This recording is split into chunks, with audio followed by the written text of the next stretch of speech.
Hey guys, welcome to episode number 23 of the Be Ultimate podcast. In this episode, I'm joined by my wife, Lauren Eckstrom, and we are going to share what it was like to teach yoga in a maximum security prison.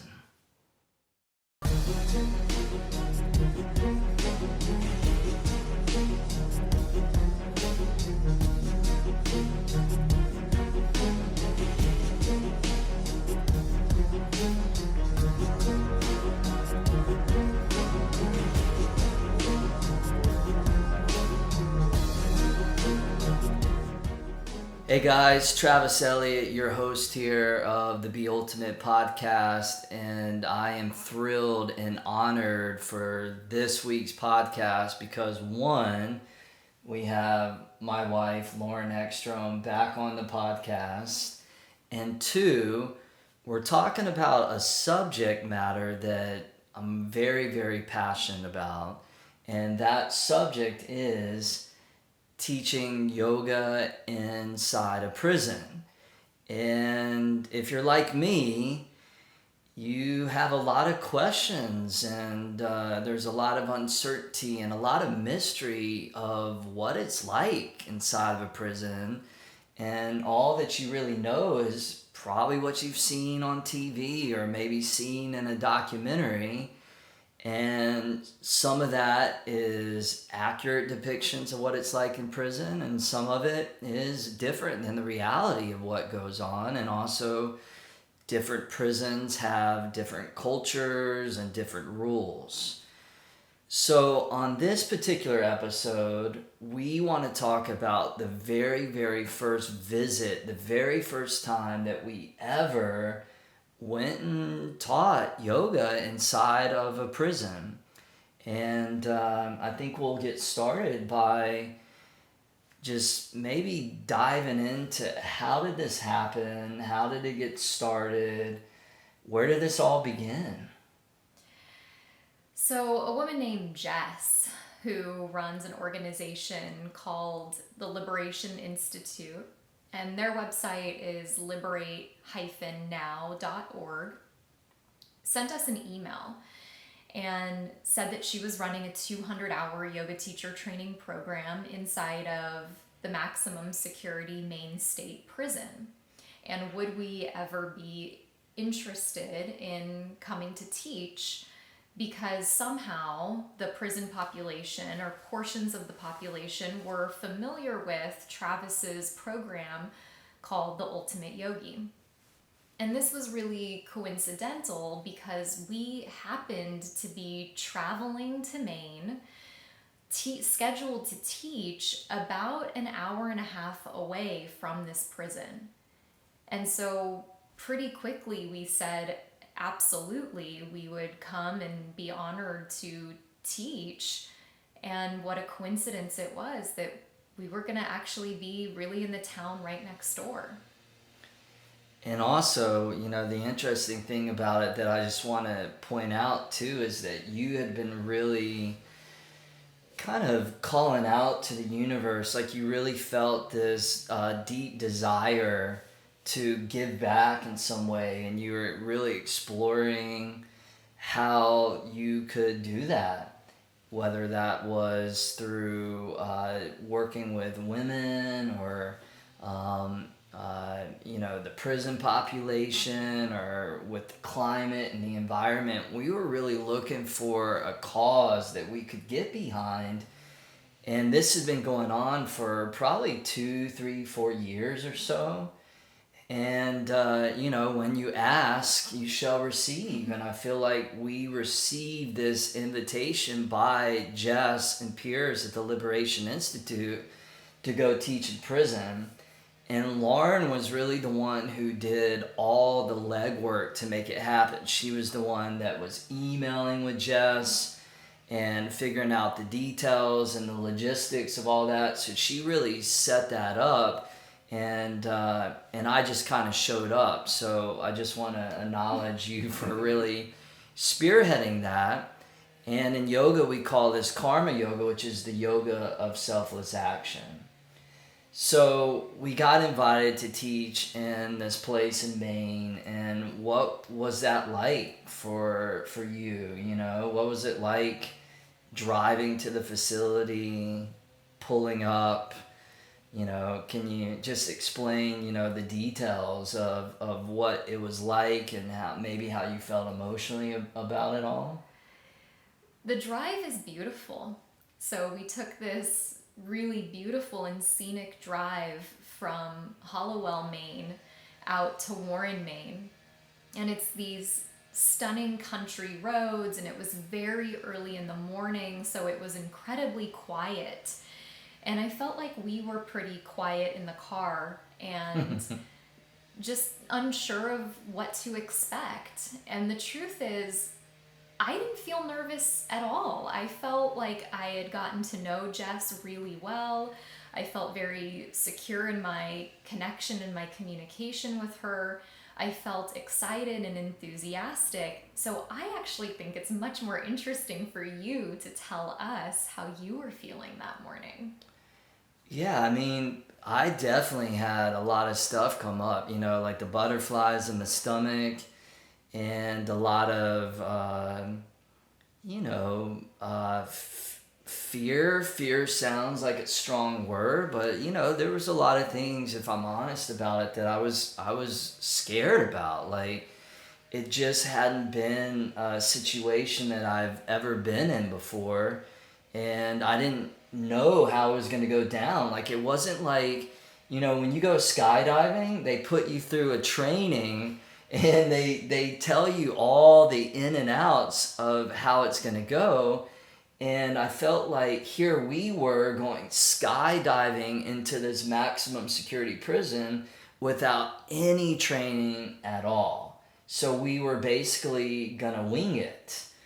And I remember, just pulling up to the facility, and you see how big it is, and then you see the barbed wire fence, and you can also feel this energy. Like, it's an intense energy to be even standing outside of a prison, and you're thinking about, God, man, just like what goes on inside those walls must just be so intense and deep, and the stakes are high. Like, people are in this facility because of really bad things, murder and violent crime, and you don't end up in prison usually unless you did something really really bad and harmful to at least another person or many other people. So you can feel the kind of psychic weight of that. And for me, I remember going inside the lobby, and they have to buzz you in through a couple big doors to let you into the lobby. And I remember going in there and being greeted by one of the staff members who called me out by name and said Travis Eliot with a lot of enthusiasm and a big smile. And he called the warden, and the warden came out, and the warden, Warden Liberty, had fought in the Middle East. He had done combat over there, and I got to talking to him, and just to find out how he got into this job. And it turns out that when he was a boy, his father had been incarcerated. So because of that, he had a soft spot in his heart for other people. And it ends up that it was a really special warden and a very special man who really believed in the approach in the prison system of true rehabilitation. And he went on to share, that it costs $40,000 per year to house each inmate. So it costs a lot of money. I think there's about 1,000 men in the Maine State Prison. And if these guys commit a crime and then they're released and then they go back out and they reoffend, then it just bogs down the whole entire system. So his approach is to rehabilitate these these men and these prisoners through programs such as yoga, hospice care, educational college degrees. So he was very, very progressive. And I remember asking Warden Liberty, I'm like, so what do you do to maintain like your sanity? Like, what do you do for yourself, basically? And he told me that he worked in his garden. His way that he found peace was working in his garden. And Warden Liberty also went on to say, that the men were really excited that we were there and that the yoga was changing these men's lives, because we didn't really know the scope of how these guys were doing the yoga videos. Like there was a lot of things that we didn't know. We kind of just thought that, somebody in there was doing it somehow, and we got invited and we just showed up. But we didn't realize to the extent that the Ultimate Yogi program had so prolifically spread throughout a lot of this prison, and in many ways sparked the yoga teacher training programs that the Liberation Institute had implemented in that prison. So we were in the lobby, we met the staff, and then what happened after that? And then we went through the process to be able to go further, deeper into the prison in order to be able to do the 2 days of training. So what we were set up to do was to spend 2 full 8-hour days with the men. And this was a very special thing that took a lot of organization on behalf of the Liberation Institute, the prison staff, and the facilities, so that the men who are part of the yoga group could get off of count for that day. Normally they have to go back into wherever it is they're held, into their pods or into their cells in this facility. Most of them are in what are called pods, and they have to be counted again. So in order to do these 2 full days with us, they were getting off of count, which meant that they could stay with us the entire day. So in order to go back there, we had to go through security, a metal detector, have all of our things searched. And then after entering through several double doors, heavy metal doors that airlock behind you with a very loud clanging sound, you walk down a long hallway and come to a blacked out window that has a tray. And into the tray, you drop your driver's license, your identification, and it goes back into the office. And then the tray opens up again, and inside of the tray is a neck tag that you can wear that identifies you as a visitor, as well as a gray box with a giant red button on it. So it looks like a pager, for those of you that are old enough to remember what pagers were. And you clip it onto your pants. And it's what's called a man down button. So if you're back in the facility and anything happens, you can press this button and the facility basically goes on lockdown, and they come and they can rescue you. So getting these buttons and being told that we had to wear them was pretty intimidating, and instilled in me, I think for the first time, a hesitation and a fear that I didn't actually have beforehand. But we got those, and then we went down another hallway, went through 2 more sets of airlock double doors, and then into the visitation room. And the visitation room is this large recreation room, and all of the desks had been pushed off to the side, and all of the men were standing there waiting for us as we walked through the door.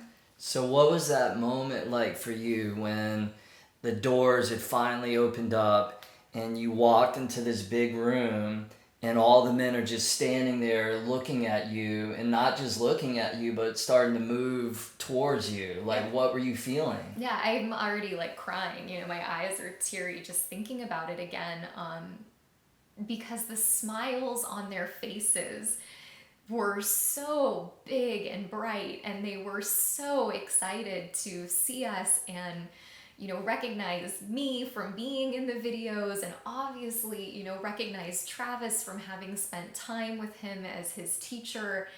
And I took a look at these men, and they looked like men who my girlfriends would be married to. They looked like friends. They looked like brothers. Some of them are still incredibly young for being in a facility like this, and some of them are much older, a little bit like fathers or even close to grandfathers. And to be very clear that this group of men, they've worked so hard to have the privilege to come and spend a couple of days like this. This particular group of men had already been certified at the 200-hour level. So they had gone through their 200-hour teacher training. Some of them were now already completed the 200-hour teacher training and were starting a 300-hour teacher training. So these are dedicated practitioners. And as they started coming toward us, we were just greeted with such warmth and openness, and we shook hands, we said hello, and it was as if we had already known these men. I felt like there was already this sense of knowing each other. Yeah, and we get to travel around the country and around the world, and we'll meet people on a retreat or, some random studio outside of Los Angeles. And it's the same thing, where people have been doing yoga with you in their living room for a long, long time. And so when they see you, they feel like they know you. And it's this really weird experience where you don't know them, but they know you. But when you realize that they know you from the videos, you feel like immediately like they're part of the family. And if you guys ever come on a retreat with us or show up at a workshop that we do, you'll have that same experience. We're like, oh my God, we love you. You've done Ultimate Yogi or Yoga 30 for 30 or whatever it is. You're on Interdimension TV. We just feel like family, and that's exactly how it was. And I think anybody who's gone through any of the programs that we've gone through those programs ourselves. We've lived those programs. They've changed our lives. So when anybody reaches out, whether that's via email or seeing you on a retreat for the first time or behind the wall of a prison, I feel like we're connected, and that's a shared experience that you can't replicate. So greeting these guys was no different than greeting someone who comes up to me at a class and says, I've done Ultimate Yogi or whatever it is. And there's just this feeling of like, oh, me too, I get it. And we've suffered through the same things, and we've been there and had the same integrity to see a commitment through, and that's a powerful connection. Yeah, and for myself, like I had all this apprehension, and it was almost like every door that we had to go through, the tension built like a little bit more, and you go through another door and the tension builds a little bit more. And then they give you a man down button, and you're like, the tension's building a little bit more, and you're just like, you're feeling this like stress and anxiety and uncertainty and mystery. And remember, like no training at all. So when we walked into the room, like part of me was expecting these men to maybe be like handcuffed, which is crazy, but like to be somehow confined in a way, or behind like a certain area that you don't mingle with the prisoners. And so when we skydived into that big room and they were just there, my instant reaction was the stress response, fight, flight, or freeze, right? But as Lauren had mentioned, they started coming towards us with big smiles on their faces, like tremendous gratitude that we were there. And you couldn't help but feel the stress and the anxiety and the fear just melt away. And it was instantly like we hit the ground running and started shaking hands, everybody introducing themselves. and them giving gratitude, and we met all of them. And one of the guys that we met was a very, very special inmate that the Warden Liberty had spoken about. And this young man's name was Mike. Do you want to tell the story of Mike? Sure. So Mike is actually the reason that ultimately Jess and Piers reached out to us. So he had been held in solitary confinement for an extended period of time. He was considered to be the worst behaved prisoner within the entire facility. And there's so much to say about the use of solitary confinement in this country and different views on that, but needless to say, it's a cruel and harsh form of punishment where you are kept inside of a tiny room for 23 hours a day, 6 days a week, 24 hours a day, 7 days a week. When you're allowed out for that single hour, you're in a caged area where you can walk around a little bit and do some physical movement, but nothing that is vigorous or truly expressive of what we need as human beings. And ultimately, he fell into a incredibly depressed state, which is understandable given the conditions. And it got so bad that he tried to take his life. And he did that by swallowing razor blades and also by taking a razor blade to his face and trying to cut major blood vessel lines. And he was found in his cell, and they rushed him to the emergency room, to the hospital, did emergency surgery. They were able to save his life. When he was brought back to the prison, he was put back into his cell, and understandably devastated. And inside of solitary confinement, they had inserted computer screens into the wall, which were covered by plexiglass. The computers were preloaded with content chosen by the prison officials, and the men had access to a small mouse that could click on different videos. And so when he got back into his cell, he turned to this plexiglass covered computer and found something called the Ultimate Yogi and clicked on the yin yoga practice. And he did yin yoga in his cell, on the floor in the tiny space between his metal bed and the wall, and said that he heard things spoken by Travis in the course of that practice that he had never heard in his life. And it started to wake him up to what might be possible for him and how he might have the power to make some changes inside of himself. That if he couldn't change his situation, he could at least make some shifts inside of his own heart and his own mind. And so he started to do these practices, but he realized there were only a couple of the practices preloaded onto the computer.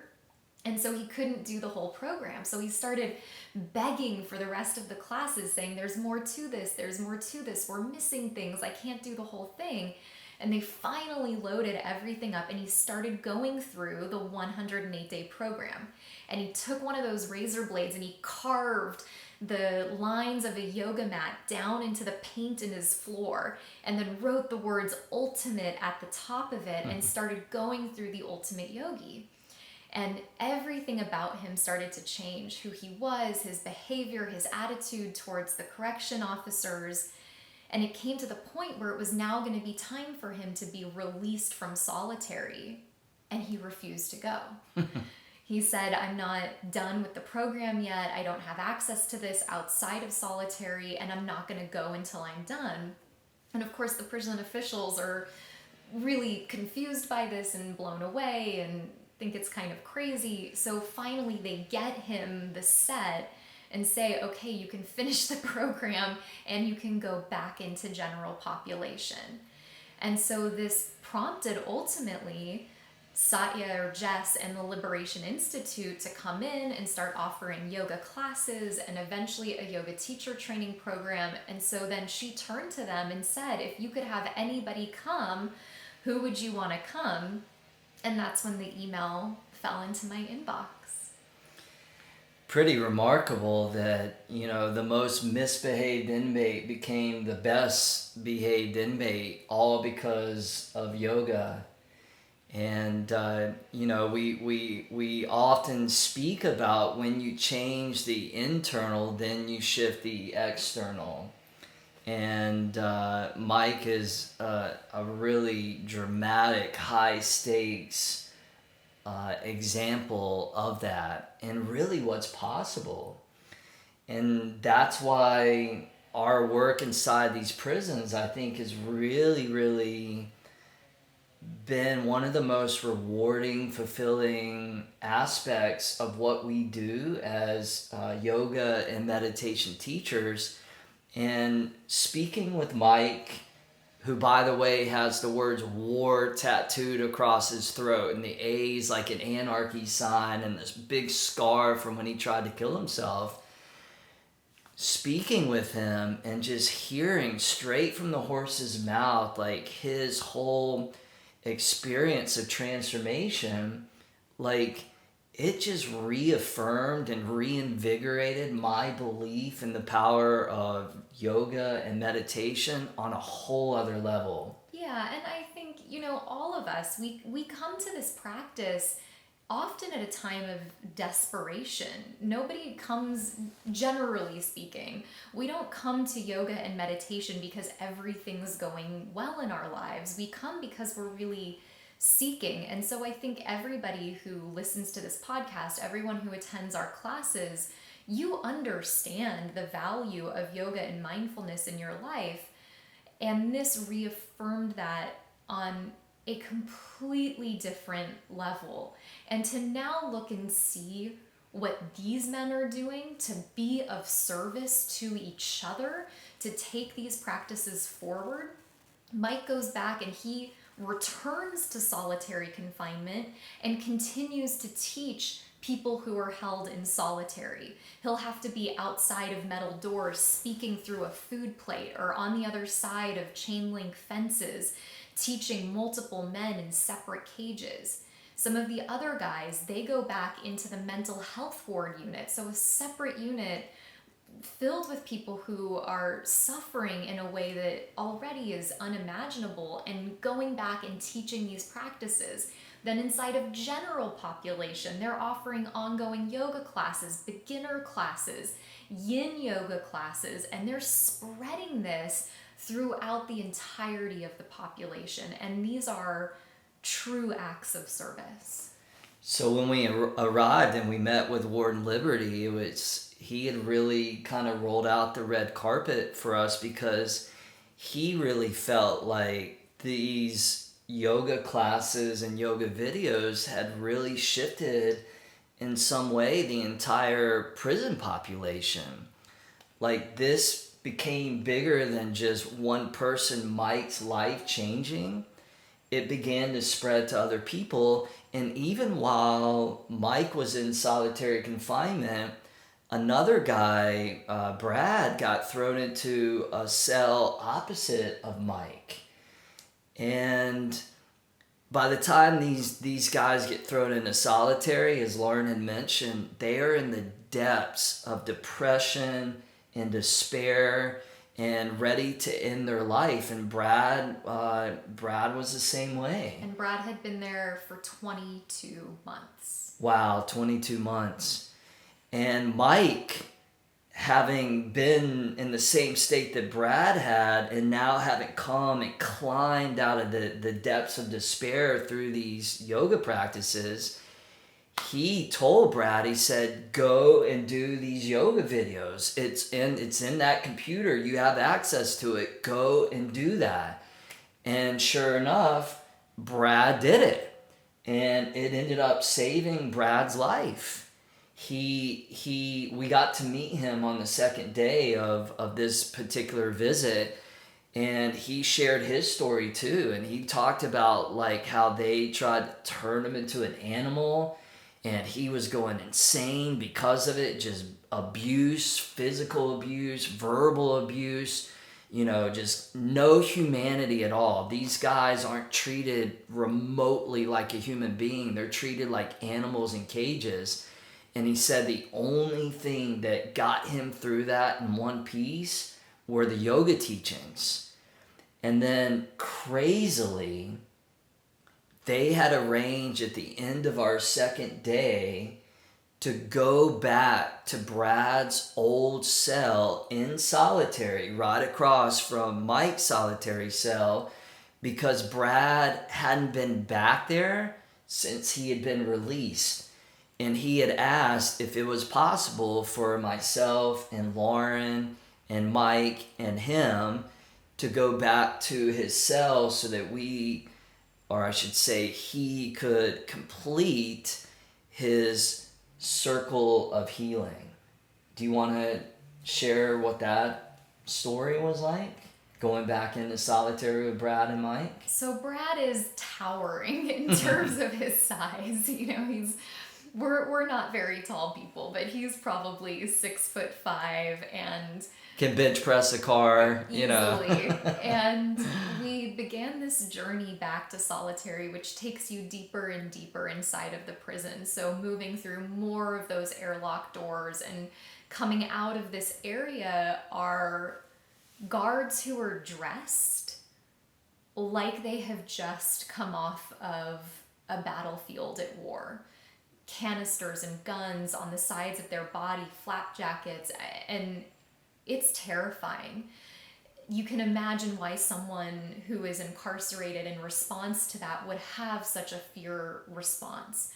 So that began to deepen the intensity of it. And like Travis said, Brad hadn't been back there. So as we go deeper, you can see Brad starting to tremble a little bit and hesitating, but we were all together and we got back and walked through these hallways where men are behind these doors with little windows that they can see through, and they open up the door and there's a guy in there and they asked him to step out for a while so that we could step in. And this was the first time as we stepped into one of these solitary rooms where we saw the computer that they have access to and showed us how they could pull the practices up and where they carve the mat out into the floor. And then we asked Brad, would he like to sit and do a meditation? Would he like to pray? And he wasn't sure that prayer was really, the thing to do. But we sat together in stillness in this tiny closed-in circle, pressed up against a metal bed, pressed up against the toilet, underneath this computer, hunkered together, as we sat in this circle and did a meditation to help bring him back to this place and also complete the cycle of healing. And it was beautiful because the officials who are there with us and support us, they really stepped away and they had such reverence and respect for what was happening and gave Mike and Brad and myself and Travis the space to help him have this experience. And it was powerful. And I remember being in the middle of the meditation, and the four of us in this small circle just dropped into stillness and quiet. And in the background, just hearing those metal doors just slamming shut, and every now and then guys just yelling, and just the noises that to us are new and confronting. It's a whole different realm of sounds that we're not used to. But even within all that chaos and turmoil and being in the solitary area of this prison, that the four of us were able to really bond and just drop into such a deep place of stillness that I remember when we came out of the meditation, Lauren had opened her eyes, I'd opened my eyes, Mike had opened his eyes, but Brad was in another world.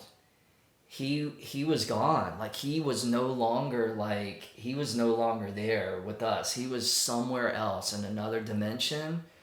And I remember Mike like had the elbow to like jar him out of like the depth of stillness. And as he opened his eyes, it was this beautiful and also awful mix of him having this look of being haunted by what had happened when he had been there, and the animal that he had almost been turned into, but also this recognition that that was now behind him and that he could find peace. And I remember he looked at us and he was just speechless. This big, huge guy, just no more mask. Like the mask had been pulled away. The mask of being a big, tough guy. The mask of being a prisoner. The mask of being, you know, like this man, this all these labels that had been given to him. Those labels had been dissolved, and you could see his real humanity. And I think to say that that is the case in this setting, that we haven't even talked about the hours that we spent with the core group of men who had gone through the teacher training. And in those hours where you're immersed together, leading a class and then going through continuing education, teaching them about our style of teaching called holistic yoga flow, and educating them on all of the many aspects and facets of that, the labels all fall away. There isn't any longer student and teacher. There isn't any longer inmate and person from the outside or visitor. They become the teachers. We become the students.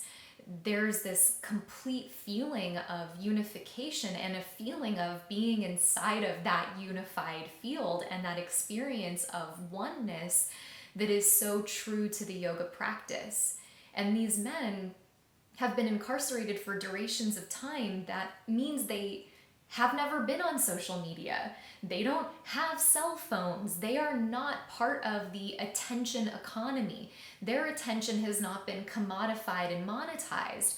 So when we're in session with them, the level of focus and attention is unlike anything I have ever experienced. And we've had the blessed opportunity to work with so many amazing students around the world, and sorry guys, but no one compares to this group of students. They're not looking at the clock, they're not checking their watches, they're not looking at anything else except the information that's being presented, and then the depths of the questions that they ask are mind-blowing and insightful and profound. Absolutely, you know, and there's just such a level of presence that you don't see outside the prison, and you can feel that they're just soaking up every moment with you, and that it's infused with gratitude. So on some level, as Lauren was saying, like they're some of the best students that we've ever had. And, you know, if you're a teacher, you know you're only as good as your students are. So when your students are in it to win it, like then you just bring it and you want to give more because they're really there to take it in. So we eventually, after we had that meditation with Brad and Mike, then we didn't even know this, but we were brought to solitary within solitary. So they took us even deeper into, I think, what Mike called the belly of the beast. Mm-hmm. So they took us into the belly of the beast, and this is where the baddest of the bad go. Like this is even worse than normal solitary. And this is where the guys are, you know, handcuffed at the wrists, handcuffed and shackled at the ankles, and then there's a chain connecting all that together.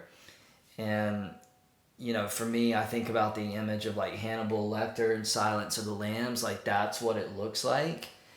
And these guys they are restricted even more as far as how far and how long they can be outside. And when they are outside, they're literally behind a huge metal cage. Huge metal cage. And the staff, along with Mike, had arranged for us to teach yoga to a few of these guys behind the cages in a small little courtyard. And you have to go through another threshold of security there. And, some of the correction officers are like, looking at you suspiciously, like, why are you here? Like, why are you doing this? And it's weird because you kind of start to side with the inmates, and you kind of start to, you start to get on their side a little bit. Which is a weird dynamic, and Warden Liberty talked about that too, because he said, look, these guys inside the prison, they get access to college education degrees, and the guards, they don't. So a lot of the guards are like, they're jealous and they're upset, and then they take that out on the prisoners. And I think just to say, it's all very complex, and there's empathy and compassion for everybody who's involved. These corrections officers don't have easy jobs, and they're not high-paying jobs, and they're put in very difficult positions where often they can't afford to send their kids to college, and yet they see these guys receiving college education. They don't have a yoga studio nearby, and yet these guys are getting certified as yoga teachers. And so you see why they might be upset, and the complications here are very deep and complex. And for people who are listening and watching, to say there are different levels of security so that you understand how this works. When people first come into the facility, they're put at the highest form of security, and they have to earn their way into general population. So oftentimes this highest level of solitary is where people will begin their stay and begin their journey, and eventually they phase into having more privileges and things like this. You can be sent back there for offenses that occur during your time incarcerated, but just to say that there are different ways that this might work so that people understand. And it was really rewarding because we got to teach, to these guys that were behind the cages, and some of them, it was their first time ever doing yoga. And, we ended up going back to the facility, and I remember one beautiful young man in particular, he had progressed so that he was no longer in the cage, but was outside of the cage. And so we were able to, be able to connect without having to connect through a fence. So. And he said, I told you I would keep doing yoga. So yeah, the first time that we had been there, at the end of one of his first yoga classes, he promised to us, he made a vow that he was going to continue to do his yoga. And then when we ended up going back about 6 months later, we got to see him again back there in solitary, and he had this huge smile on his face, and he's like, I've been doing yoga, I kept my word. And he just had so much pride about sticking to his word.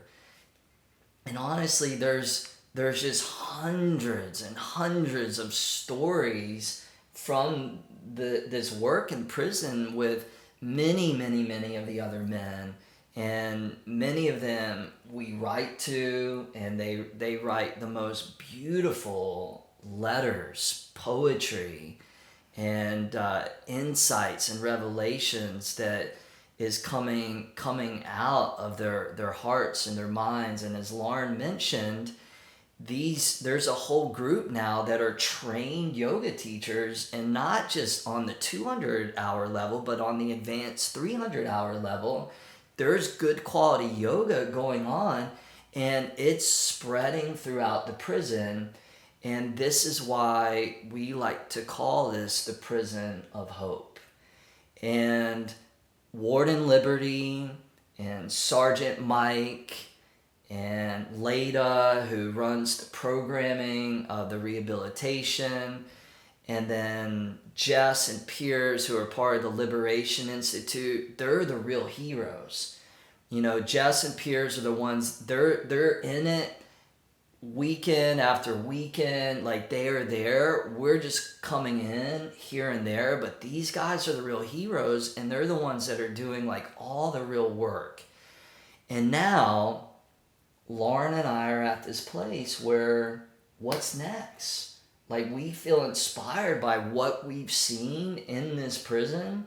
So, like, what's next? Yeah, and I think it is important to point out that the fastest growing incarcerated population in the U.S. are women.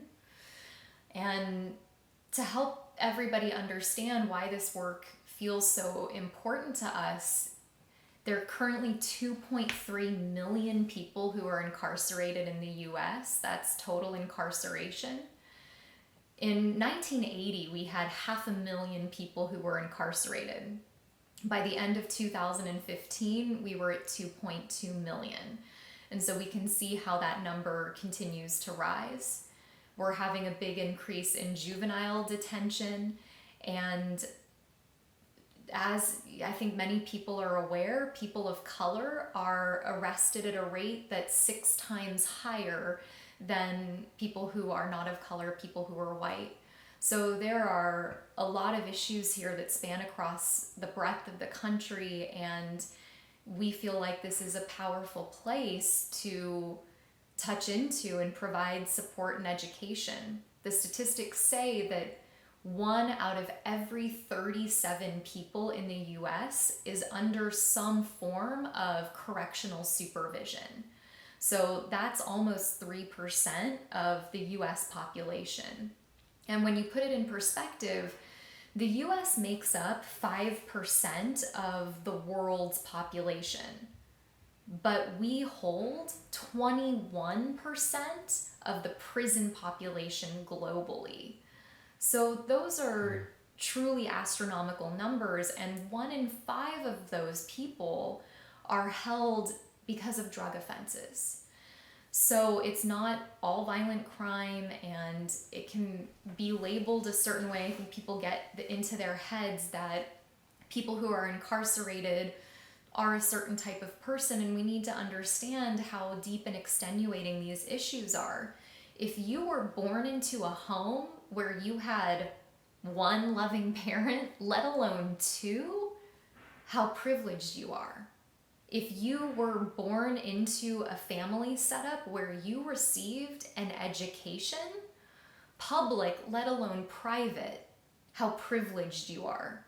If you were born into a home where you were afforded love, education, and healthcare, again, what a tremendous privilege this is, and that so many of these men and women have not been afforded what should be basic opportunities for everybody.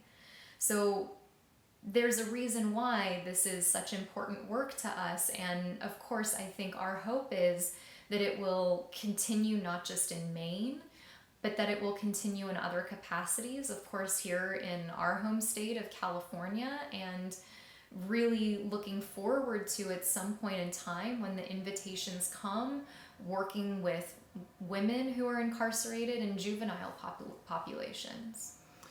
And we actually just got back from our first visit at a prison in California, and that we'll probably have to save for a whole other podcast, because that was a pretty interesting experience too, and we really learned a lot, and it's just really interesting. It was very different than our experience in Maine. So we'll keep the conversation going. We'll keep the dialogue going. But thank you so much for, just being on this podcast to share. And I think just to say, if you want to support Piers and Jess in their work, go visit liberate-now.org.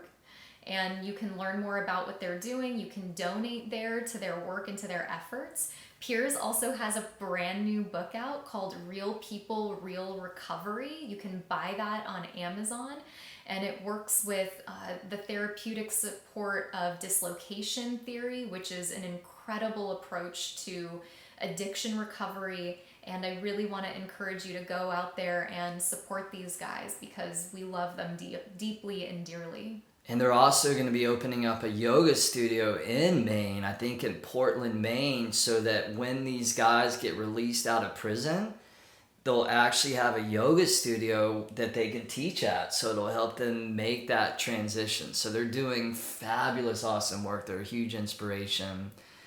Thank you guys for tuning in. Let's finish now with the ultimate prayer. May we bring strength where there is weakness. May we bring courage where there is fear. May we bring compassion where there is suffering. And may we bring light where there is darkness. May we be ultimate.